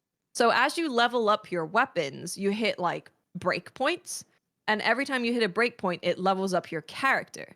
So I'm like, oh, I'm level 4 with the spear. I got a while till level 5. Let me go use the sword because I can level that one up. So it's constantly getting me to switch between the weapons. And there's enough depth there with like perfect dodging and parrying and all of the different moves you can do that I think it'll be fun for many, many hours. I only have 3 weapons. I think there's 9, I want to say. So, and I'm 13 hours in or so. Oh wow! Nice. I'm clicking through a walkthrough, like a gameplay walkthrough of the first 2 hours, and it's a lot of cutscenes. There is a lot of cutscenes, yeah, and they flirt with you. I was like, ooh, la la. The historical boys are flirting with me. The pretty boy, pretty magic boy. Great. You can get the demo if you want to try it out too, because that's what I played. I just played the demo for a bit. Nice. Yeah, there is a demo. An actual demo. I think that's great to hear. I was just like reacting and thinking about how that's more of what I was talking about almost with my rant about Marvels. But just that we need more original franchises that are just like fun to play. Not everything has to be grindy and serious and free. And like, it's okay to buy I don't know if it was a $50 game or whatever, but like I just feel like we moved. Yeah, we've moved, sure, but we've moved so far away from like, I played it for like 7-8 hours. It was fun. You know, everything has to be so serious and the best game of the year, or I mean, I feel like that the culture's become more of that. And so I love hearing, I was like, no, it's just like fun. I just beat the crap out of everybody. Game. Yeah. Yeah. It's seriously, it's like there's just really great music happening and you're running there and then 1,000 pops up on the screen when you kill 1,000. It's just a really, really fun game. Yeah, arcadey really fun as well, maybe is a good way to put it, right? So it's freaking nice to hear. Cool. I've really enjoyed it. I saw another announcement and chat just remind me of it. Yeah. Dawnwalker. Yeah. Oh yeah. Oh yeah, I was like, oh neat. yeah. Yeah. So a vampire RPG. Previous director of CRPG or so of Witcher. Project Red. Witcher and Were they a was the director? DLC? Blood and Wine. Is that the Witcher DLC you're thinking of? Is it Blood and Wine? Something to that effect. Yeah, I mean, I watched the trailer. I was like, what is this? It looks like The Witcher, but with vampires. And then every comment was like, Witcher and vampires, sign me up, baby. Yeah. Yeah, so they did just a trailer. They did a showcase that they kind of talked about stuff and they showed some concept art and stuff. I love the vibe that they're going for. Also they're doing something kind of interesting with their vampires. It's like a different take on vampires, which is really interesting. There's like no gameplay yet. Very little. That's going to be in the summer. Bit at the very spring. So I can say that, a lot of people are like, are you hyped for the game? I'm like, well, I'm interested in the game for sure. Like everything that I've seen, like the music and the visuals and all of it looks really cool. But I need to see the gameplay because I mean, with The Witcher's great, except the gameplay. So, I kind of need to see that. I think everyone agrees. I mean, there might be someone out there who doesn't, but I think a lot of people are like, yeah, Witcher, I love The Witcher, which is great. I would have been nicer if the gameplay was like a little better. So I'm just saying here, Dawnwalker actually released a video only yesterday. I think that's what you're talking about. That was like almost like a dev interview insight. They were to the walking game. through castles. Yeah, I haven't watched that yet, so I don't know if it's got any more info in it. But is it basically Witcher, like open world story I actually don't know if it's open world. So right at the very end of their cinematic trailer, like there is kind of like a Witcher moment of like the main character walking out onto a cliff and you can see like a town in the distance in like a forest, and it looks like it might be open world a la The Witcher, but again, this is a cinematic trailer. We're not going to know more until the summer.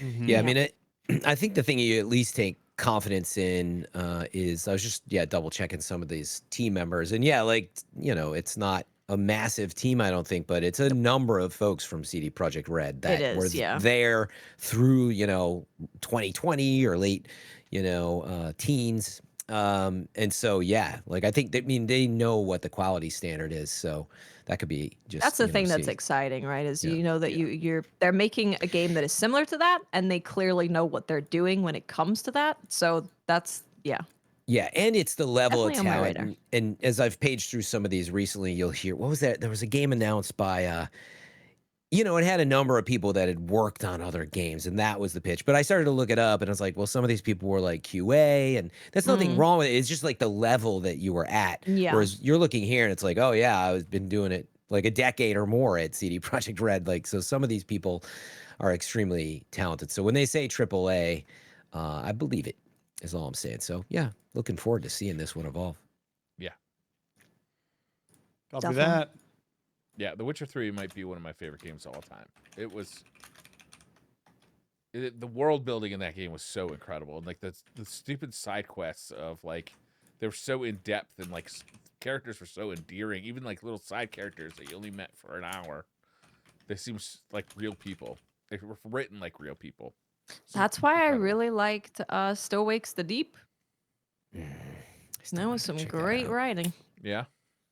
Yep. Really well acted, too. Should we do some Twitter questions?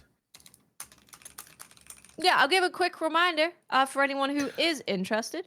The demo, open demo, just open for First Berserker Kazan is out on all the platforms now. Also, progress carries over. So you get to play a decent chunk of the game, get an idea about it, and the progress will carry over to when the game comes out in March 27th. Check it out. It's really, really good. Really good. Really, really, really good. Actually, Brian, if real fast, I finished all of Prince of Persia and just wanted to shout out. Oh, you did? Real You did fast. the DLC, yeah. Yeah. So I finished Prince of Persia, and then I went and did Mask of Darkness DLC. And oh my God, like really, just I won't spoil anything as always, as a warning there. But honestly, I got to think about it. I was really shouting out Astrobot as of all the games I had played last year, my game of the year. And I thought it would take some game of the years, and it did. But I got to say, Prince of Persia, as you get into the depth of it, it's incredible. You have to like Metroidvanias, and you got to like platforming. I think as I looked back on it, I was like, man, I think they sold this as like this action, because it looks cool. This is a very common thing. And the platforming and everything is just incredible, and it's challenging. And it's got so many cool things. It's beautiful. So anyway, the team absolutely crushed this, Ubisoft Montpellier.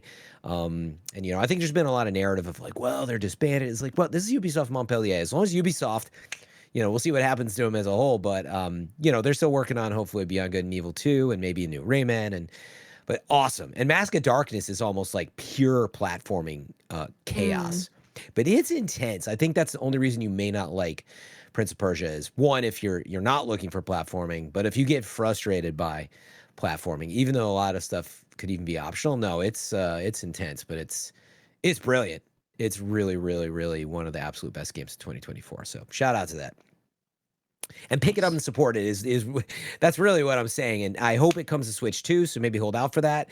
But like really, you will not regret it if you like all of the types of stuff I just said. Metroidvania, platforming, beautiful art, story, all of the above. And you heard the last thing I would say is you hear a lot of people like, well, I want a Prince of Persia, like 3D, like Sands of Time Sequel. I'm like, sure, we all do, but that's a very different game. They absolutely crushed this in terms of the genre of what it is. A really, really good game. Yep. The Switch version of that game was a serious graphical downgrade over the other versions. So a Switch 2 version would actually be pretty cool. I'm hoping, I'm like, make an Ultimate Edition and pack in the DLC. And actually, speaking of skins, I was like, honestly, they need to do that thing. Like, of course, I think Soul Calibur, right, was one of the first to do it, where Link was in Soul Calibur. And they should do that with Prince. And it's like, I don't know who it is, but put a skin on Prince that's like from Ganondorf skin for Prince, whatever it is, and just Ultimate Edition on Switch 2, and it looks beautiful, runs at 120 frames maybe. Who knows if the OLED or whatever it will be supports that, but something like that would be awesome. We'll see. I'd buy that game again if I could play it as Ganondorf. Right? See? I Or would. just I'd as buy it Ganondorf. Okay, but that's fine in this case. I'm like, don't take other characters and just paint them on top of a dying franchise. But maybe in this case. Maybe that one. All right, I got some Twitter questions here. I'm going to start with Kasuke. I'm going to go with Urahara. What's a word you got picked on for saying weird? Ask Myelin first. I know what this is about. I made a Myelin, YouTube do you want to short. guess how? Okay, never mind. No, sorry. I made a YouTube short. No, just mind my own business. Wait, say YouTube again? You say it. Wait. Listen, I blame my. Well, here's the thing. My wife says it the same way as me. So one of us got something wrong at some point in our education. I haven't asked any other Australians to work out if this is an Australian thing, but you know, like a skeleton.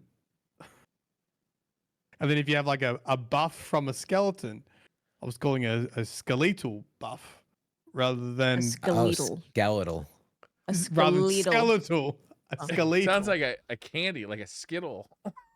A Skittle A buff. skeletal. Skeletal. Skeletal. My Skeletal. skeletal minion. And so anyway, the video went a little bit, I wouldn't say viral, but it did have a lot of comments on it correcting the pronunciation.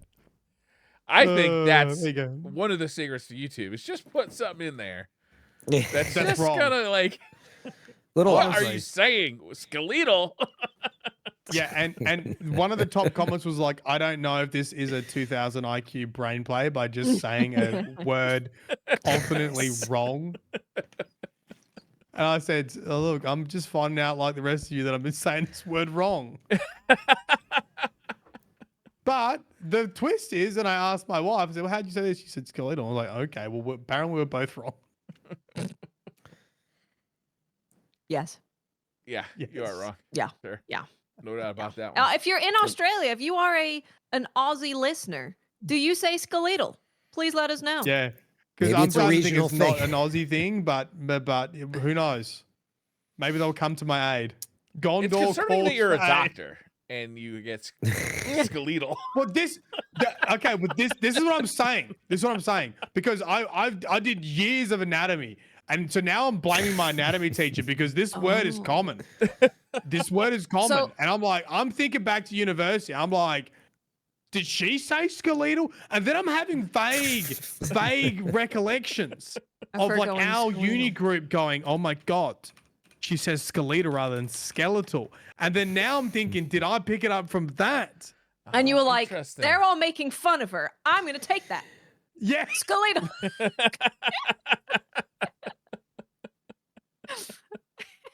Maybe you got in your head so much that you were trying to make sure you didn't say it like that because people would make fun of you. And then you just ended up being like, which one's right? I don't remember. Skeletal's the right one. Yeah. Yeah, that could have been. Did you guys have any? Oh, sorry. Like, No, I've no, definitely no. done that on stream on purpose. Like, just to started saying something wrong just to infuriate everybody.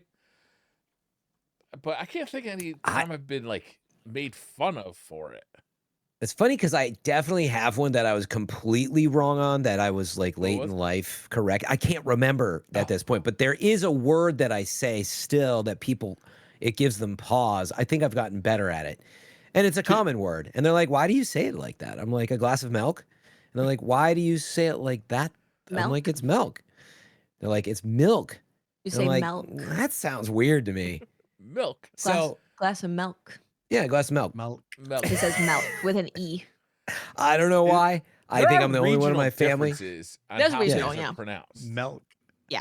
Isn't that At least that you're like not the saying Simpson Milikle or episode? something. Yeah. Milk. Oh, no He's wonder like, my bones are so brittle. Vitamin J or whatever it was. It's Milk? really good. Milk, vitamin J. No, No wonder my bones I are read so- the best. I read the best response to saying things incorrectly, and this is just to make me feel better.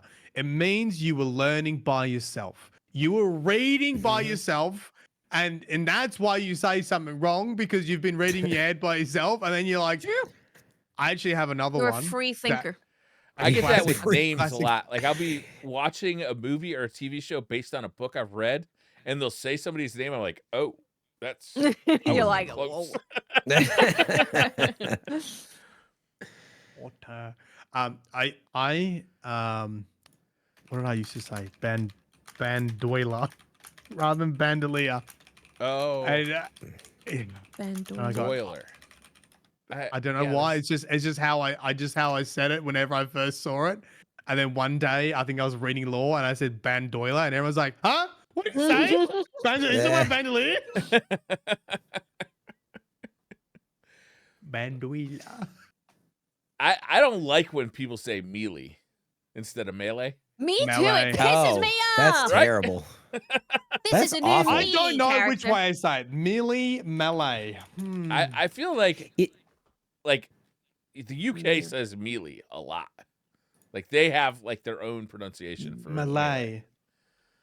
Yeah, it is, and that it does Anyway. matter, of course, where you're from. There's It does. like it Well, they're is. from the I wrong will not be place. mad at you. I'll just go, oh, Yeah. melee. Like according to Oh, okay. Google, it's Malay, Oh. American, Yeah. and more of a British pronunciation is Malay. Don't get me started on boy. 'Cause Melee. You guys say Melee. buoy, and that is definitely incorrect. Oh, A how do buoy? you say it? Just boy. Boy? A boy. Then what A do you boy There's a call boy in the ocean. A young Not a male buoy. kid, Yeah, it's a kid, just like a kid. No, A boy. buoy is the correct boy. way. We're saying it like Incorrect. it's spelled. do you get? Nah, where's my Australians at? Oh, by the way, total tangent, but I hope you got. You have seen this dude who does the American Oh pronunciation yeah, and that's stuff. so funny. And yeah. it's like fight, right? It's fight, okay. And then he'll write the okay. So next word, how do you spell it? And then it'll be like it'll be spelled the same way, and it'll totally have it. No, Yeah, and he goes through yeah, all yeah. these words. I cannot not think that when we look at pronunciation stuff, it's Yeah. so good. All right, next question from Blandy McBlanderson. Which of the following questions would put the most fear into you? 3 questions to choose from. I'll read through them here. Okay. 1, is that the check engine light that just came on? 2, should there be water coming up through the drain in the tub after I flush? Or 3, does it sound like there's something crawling in the walls? I mean, I I would be thought very this was the- happy about something in the walls. Tub Number one. 1 doesn't bother me at all. Like No. I Nah. just bring my car to the dealership. It's going to cost me money. It could be anywhere from $200 to $2,000. Who knows what it's going to be? But it's going to be some amount of money. The other 2 are concerning. Yeah. The tub one for me, because that sounds very real. Yeah. In fact, it's gotta be like because they saw something. So like the wall thing's like, I don't know, sure. There's a squirrel in the wall. Like, I don't care. It could be real what I mean? bad though to have like mice and shit in your walls. Yeah. It is pretty But bad, sewage yeah. is real bad. Yeah, exactly. What about That's fair. sewage coming up through? I mean, that should never happen, obviously, but It happened to my It does, they're all neighbor. connected. He had septic sewage. tank. No, he had this. Yeah. We have public sewage. Mhm. My next door neighbor, who is a neat freak, he is the curb watcher. He is the guy who goes out and trims the grass around the curb with scissors. He is like very attentive to this stuff. Yeah. We had a little bit of a rain, and the sewer backed up into his basement. So he had raw sewage. He Lord. said Ooh. about ankle deep, all through his basement. And he's like, I said, how did that happen, and how do I prevent it? And immediately, within 3 days, I had a plumber here putting in a check valve on the sewage pipe, so that Wow. the water can So only this is flow in one cities. direction. So that's why I don't know a ton about that, but I'm like, there's Yeah. like city sewer and sewage, and then sometimes people have septic tanks, and that's like Yeah. probably less common. But it was literally just city sewage. City sewer. Not that it would matter that much, but so it's not even your poop. It's like It's community not. poop. It's other people's not that it matters. Yeah. That's- the no, Destiny it definitely community matters, Fran. We got it. It's so no, all of That's it is so disgusting. bad. Yeah, it's pretty bad. All right, I think we settled on Yeah, tub. sewage. Tub Sewage is the worst. definitely the That's worst. Alex Campbell says, can you ask Briar or TV if he's on if they tried Warhammer Rogue Trader? Just picked it up in the sales and didn't know anything about it. It's absolutely fantastic and a must for Warhammer fans. Rogue Trader is fantastic. I did the same thing. I saw it was on sale.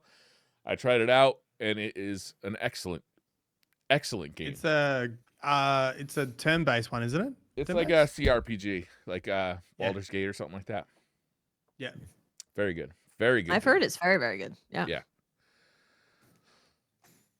Yeah. Twisted Joystick Podcast says, if you could bring a gun into another game, what would it be? Why does the BFG make the most sense? The BFG, it's good, but it's so slow firing. Limited ammo. Well, yeah, and limited ammo. Mm. I mean, the Oh, yeah. I mean, shotguns are everywhere. It'll be more unique than that. Dude, I really like the pistol from GoldenEye, like the silenced pistol. Like, the PP7? Really the golden gun? Just one tap everything? No. I think he means the PP7, I think. Yeah, the PP7 silence specifically. Like, I like the sound of it. I like the feel of it.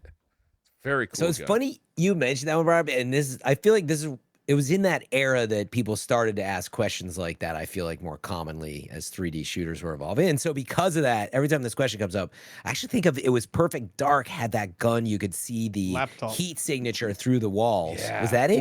Oh, the laptop gun is good too, but the laptop gun's good. The turret. But the one you could see through walls and like map them, through the walls, that was dope. I forget the name of that one. Perfect Dark game in development right now? Yeah.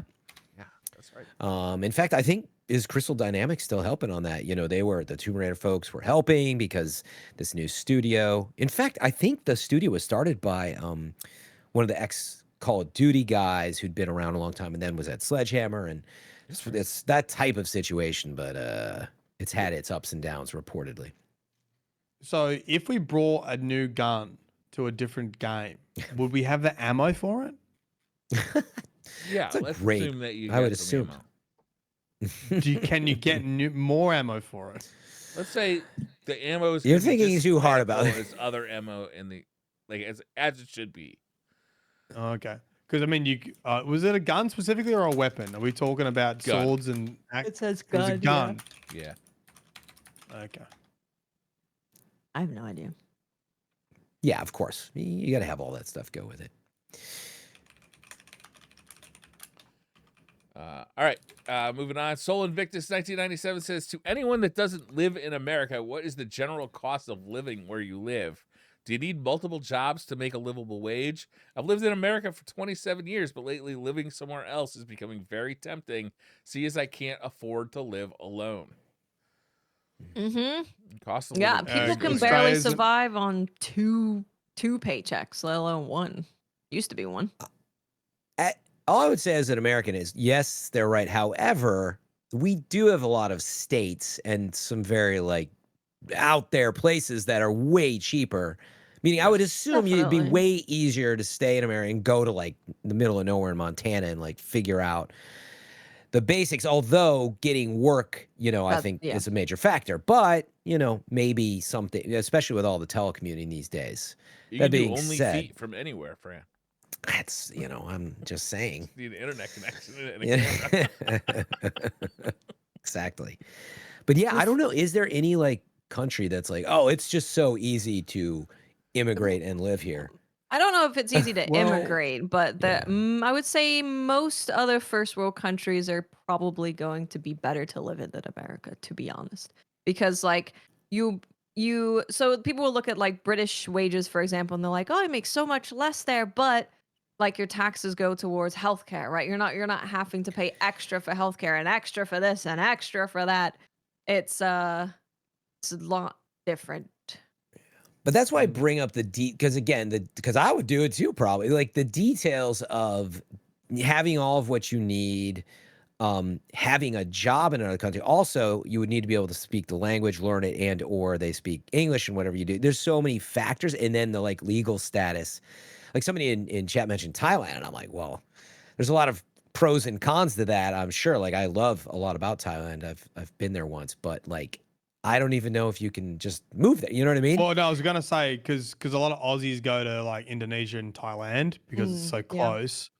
And I don't know if it was Indonesia or if it was Thailand, but one of them was you can come here and work. They were removing a lot of barriers. If you work online, basically, you don't need to apply for all this other stuff. If you've got an online job and just want to come have a house here. Yeah, it's come work here, give us your taxes and do your work Pretty there. much, yeah. They just removed a lot of barriers to just go and do that if you if you wanted to go and work there and live there too. Actually. I had a friend who up and left to Amsterdam because he had well, it was with the whole school shooting stuff, and his kids were coming of age where they would be going to school, and he's like, I've had enough. I don't want to do this anymore. So he got transferred to Amsterdam, and he's like, I'm so happy. Like, I ride my bike to work. I'm riding my bike everywhere. It's like everything is great. He's so much happier there. Yeah, actually, Amsterdam's a pro tip. I have a friend who did the exact same thing. Amsterdam's amazing, but I think it is expensive. It's just like it's probably not cheap. Yeah, it's if just you get like the your way job, of life is maybe going to be a bit more enjoyable. You know, you like Rembrandt, and hey, if you don't have what do they car call payment, those? that alone is a big It is, yeah. cost savings. Yeah. Oh man, Amsterdam is amazing. A lot of this is actually coming from with the US banning TikTok. Have you guys heard all of the people moving to Red Note, which is a Chinese app? And a lot of Americans are learning for the first time that a lot of things they've been told about China is not true. And like the social credit systems just Are you saying we can't trust the news, Watts? There's propaganda. Well, I mean, China is. I was trying to say that like this is people are seeing that like you can buy like the things that you can buy. Like you can go and get groceries and it's not costing you like a huge point of your paycheck, you know.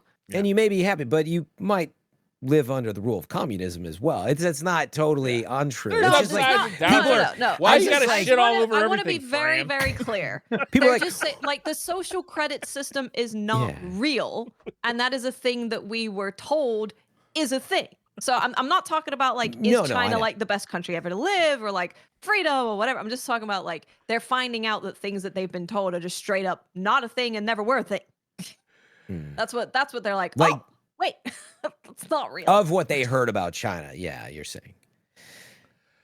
I don't think about cost of living so much as weather when I think about moving. I want to. I am midwinter right now. I'm in January. I am feeling it.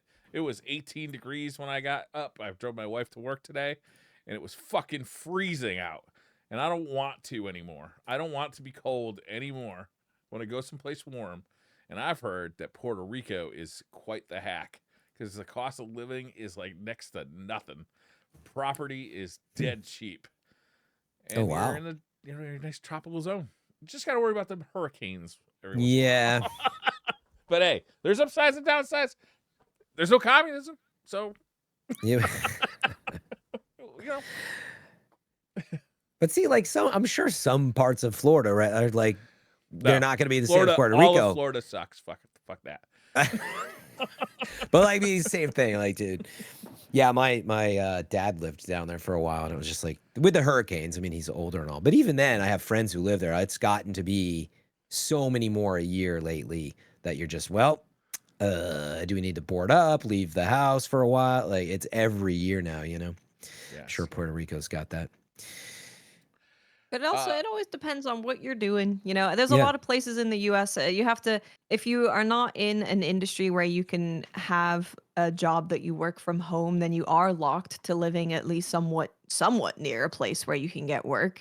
And then a lot of places, you know, I can use here, for example, you now have to go probably up to an hour plus away to be even remotely affordable for like an average wage here to cities. Otherwise, you know, you're commuting 2 hours plus a day. You don't have any like, you don't have any. You just gotta drive. You're gonna be spending a bunch of money on gas. It's really, really tough because you're stuck. You know, it's like you have to be near where the work is. So, my wife had that for a bit when we first got married. She was 1 hour each way, which doesn't sound that bad, but when you got like kids and like after school activities, it was brutal because she was leaving before the kids went to school and coming home like 3 hours after they got home from school. It's just awful. Yeah, it's really tough. Sam says, what is your favorite Briar story he said throughout the time on the podcast? I don't even remember telling any stories. Favorite Briar story? Every time Briar speaks, I am delighted and amused. I would say one where was it? Who almost lit your kitchen on fire twice? I mean, that was really a combination of people. The Molotov cocktail is a classic. That story Anything with fire. Briar and fire, good stories. Oh, yeah. I almost lit the garage on fire. Oh, my God. There's a third heat. Well, this just happened like 2 days ago. Oh, my God. So we got a Briar fire garage update. Is not heated, right? So I bought one of them little, like radiators, like little electric radiators. And it was plugged in kind of near the car, and I decided, I'm over here working on stuff. I'm going to move it closer to me so I'm warmer. And as I'm sanding this tabletop with the sander and blowing just sawdust everywhere, I kind of like glance over, and this radiator's just got like this full fine sawdust film of dust that's starting to steam. I'm like, ooh, whoa. That shouldn't be this close. That could be a bit of a problem. Creating a layer of combustible powder. Wow. And it's like, I also realized, this is like all in the air. So maybe I need to do something about like how airborne this dust is too. Oh my God. So you're just breathing it all in too. Yeah. Oh my goodness. So I went over to Home Depot. I got like a respirator, but I'm gonna get like some kind of like dust filtration system. Yeah. I rest my case. There's a great Briar story that will continue to have updates. It sounds like the Briar Fire update. Yeah. Where's our Fran oven update? Yeah, where is the Fran oven update? I mean, I told you guys it showed up and yeah, we saw the ding. But I told that last week, right? It showed up and somebody dropped it, and so it had to go back. No, I don't think he did. He did. I thought it was coming. Why did you spin a picture? I think so. But anyway, so waiting on the oven upgrade. And honestly, everything else is good. But we did, Briar, you'd appreciate it, cut out 3 drawers in the cabinets to make room for a dish, not just a sawzall, a circular saw and a jigsaw. But I didn't do it. It's my brother's the handyman, so I let him do that. But fitting in a dishwasher, because like I'm losing, all of this is about time and convenience. It is not about how the kitchen looks and being frou-frou. Like I do so many dishes. I started to like do the Fran spreadsheet thing. I'm like, this is killing me because I do cook all the time. And it's just a huge part of my life. But then my oven's tiny. And anyway, so bigger oven, still waiting and staring at the old oven. But then I tore down the hood range, which the fan above the oven, and put that in. But then now it's all exposed, unfinished cabinets and broken drywall. And I'm like, oh crap, what am I going to do with that? I put my refrigerator in my kitchen. I mean, no, that's where it was. Put it in my living room, which is it's a small apartment. Yeah. Right outside the door, built a pantry next to it, hit up Wayfair, built that. So I was Mr. Adulting, putting that together. So things are coming together. Oh, but I just wanted the oven. Was honestly wanted over with. It was just a domino. I didn't plan to do any of this other stuff. I just wanted a bigger oven. And I was like, I'll just move over the cabinet and I'll just figure the rest out. Well, I was a bit wrong about some of that, but anyway, after February 1st, it's supposed to show up February 1st. So we'll see. Double oven. Oh, it's going to be life-changing. How life just gets away from you, I feel like. It's like, it's like you just want an oven, and like, if I'm going to do the oven, I might as well get the dishwasher at the same time. That's what you ever see that Malcolm in the Middle skit happened with the I might as well be annoyed once rather than twice. Yes. Yeah. You ever see that Malcolm in the Middle skit with the father who's like, his wife tells him to like change the light bulb, Hal, and he's like, well, I gotta go find the light bulbs. Oh, well, this drawer is squeaky, so I might as well oil the drawer. And like, I went to, and suddenly he's like got the engine like in pieces, like his car engine in pieces. His wife's like, Hal, I told you to change the light bulb. Yeah. He's like, I'm working on it. Yeah. God, Malcolm in the Middle is such a good show. Yeah, that's one of those opening skits that they would do. Those are so good. That was a classic. Last question of the night. Risk says, so you've all heard the phrase dingo ate my baby. Has no one thought to try feeding dingo something else? Example, instead of feeding your next of kin to a dingo, get them a pup cup. Myelin, I feel like you're in the best position to answer this one, obviously. Yeah, this was a question. I was saying, or maybe they're getting confused when you like feed the baby to the like the whole boy situation. There's a boy in the ocean. Maybe there's a different meaning of baby. You say buoy wrong. Is that the problem? Buoy. It's buoy. Well, I mean, you know, this is like buoy. Pretty sad situation where someone actually lost. Like, this is how crazy. You know where that comes from? Dingo ate my baby. Like, someone did lose a kid to an actual dingo. And at the time, would they they turn that thought into that, well, they thought the mother was lying because they couldn't find any evidence of it. So it became like, nah, she's killed the kid and she's hiding it, and no one believed her. And her catchphrase was "Dingo ate my baby." And then Australia's like, oh, that's a fucking funny thing to say. So we just made it like a, you know, a joke. Yeah. And then only Yeah. it got It really kind caught of on around recent- the world. Dingo ate my Yeah. baby. Yeah. because no one's like, nah, dingoes, they wouldn't be so bold to try to do that, and they wouldn't do that. And then kind of recently, but maybe in the last 5 years or something, someone was camping in the same place and dingo went into the tent and started to pull one of the kids out, and they're like, oh my god, we've got it wrong. We should have never made fun of that mother. Who's been dead for like Jesus 40 Christ. years, right? Wow. Yeah. Oh my This god. happened in like 1920 or something. No, that's like Yeah, I super can't remember recent. the- That it's been like such a used term, and then people found out, no, dingoes can't actually do that, and they're like, maybe we shouldn't keep joking about dingoes No, but eating the babies. original Yeah, pretty lady, wasn't that like a long time ago? Yeah, that That's was a what I'm long time saying. ago. Yeah, if it's only been Yeah, 5 yeah. years, and comparatively, that's like super recent.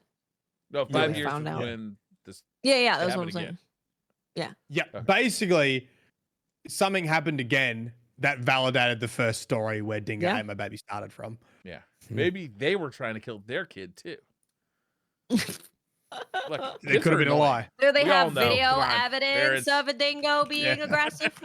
Well, I think that we do. I think that's what solidified it. That's why. 'cause now we've got bloody phones everywhere, and someone Yeah. filmed a fucking dingo going into a tent where the kid was sleeping. They're like, shit! And they like ran and scared it. They scared it out, you know?